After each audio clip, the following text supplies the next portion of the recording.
इंदौर में बदमाशों की पाठशाला के बाद अब बदमाशों से थाने में मन मस्तिष्क को स्थिर करने के लिए पुलिस योग भी कराती हुई नजर आ रही है। पुलिस का कहना है कि बदमाश बदमाशी छोड़कर अच्छी राह पर चले, यही उद्देश्य के चलते यह नवाचार किया जा रहा है। दरअसल आपराधिक घटनाओं को रोकने के लिए पुलिस द्वारा रोज नए नए तरीके से बदमाशों की बदमाशी पर अंकुश लगाने के लिए प्रयास किए जा रहे हैं।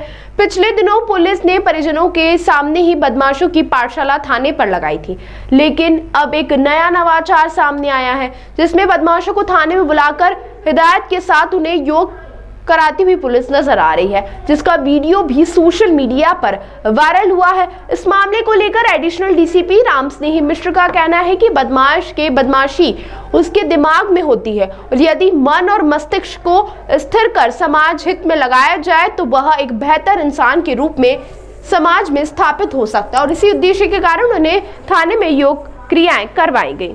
हाँ, वो गुंडा और निगरानी बदमाशों की एक परेड के साथ साथ एक पाठशाला लगाई जाती है। उसमें से उनके द्वारा जो कृत्य किया गया है एक उनके परिजनों को बताया जा रहा है और आगे वो ऐसे किसी भी अपराध में संलिप्त नहीं हो, इसकी शपथ दिलवाई जा रही है।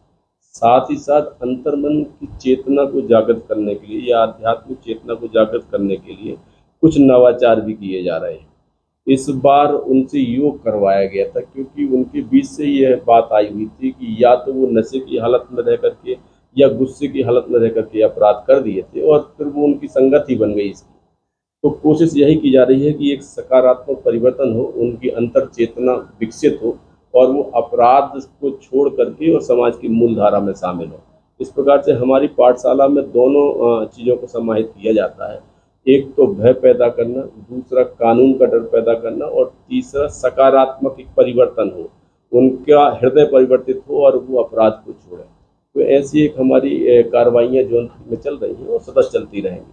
सर, इस तरह के योग सिखाए जा रहे हैं जिससे इनका शांत रहे। योग बेसिकली जो आंतरिक चेतना है उसको विकसित करने में बड़ा अच्छा योगदान करता है। उसमें से योग की जो क्रियाएं हैं वो सारी क्रियाएं हैं, उन क्रियाओं में से 3-3, 4-4 क्रियाएं करवाई गई हैं। आगे और भी नवाचार किए जाएंगे। एक नवाचार है जो प्रस्तुत किया गया है।